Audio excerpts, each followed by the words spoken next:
I don't mind children as long as they are well behaved. I can't deal with disrespectful children. If the children are involved, it is mandatory that I am a part of their life. If she wants me to be with her, then it's mandatory that I'm exposed to them, and I also give them some of what I have as far as my experience and my knowledge.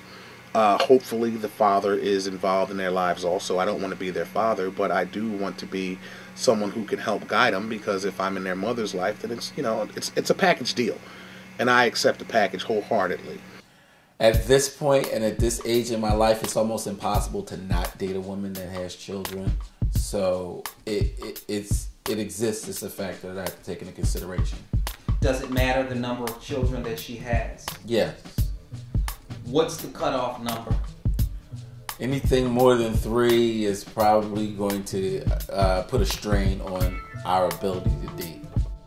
As far as her being able to get away, as far as her being able to move freely, the more children that a woman has, the less likely they're going to be able to get away. Prior to marrying my wife, I don't know if I could have handled it, because the one thing with my wife and myself, we didn't have children until we were about 5 years into our marriage, okay? And I find that to be important because the first couple years of your marriage, you're really getting to know the other person. And when you have these little ones running around, you can't focus on that person and actually establish a foundation and roots with that person. So when these kids come into play, that you have a strong foundation with your spouse, and that foundation allows you to deal with the day-to-day nuances of dealing with these kids.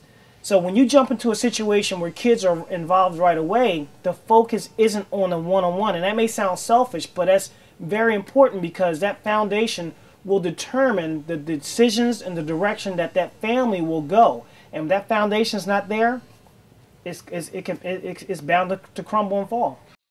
Hey, hey, yeah. If a woman's ambitious and she's a go-getter and she's willing to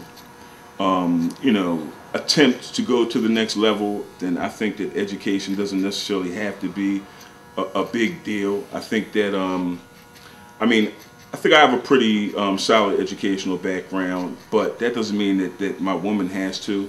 So a woman that does not have a college degree, does she have a chance with you? Yes, she does. Everybody's different. I can't just automatically become so narrow-minded and judgmental that I base being on a woman whether she's had a college degree or not. If there's some obvious level of intelligence, some world experience, that definitely adds a factor. Let's face it, birds of a feather flock together. So if you are an educated man, who are you going to be around? True. You're going to be around educated women. Who are you going to be attracted to? You're going to be attracted to someone that you can actually sit down and have a conversation with, and not feel as though you got to pull out the Ebonic card, you know what I mean? But it depends on where you are. So if education is not important to you, then guess what? Education is not going to be important in the person that you're seeking. But if education is important to you, and you want to sit down and actually have an articulate conversation with someone, then education is going to be important, and you're going to seek it.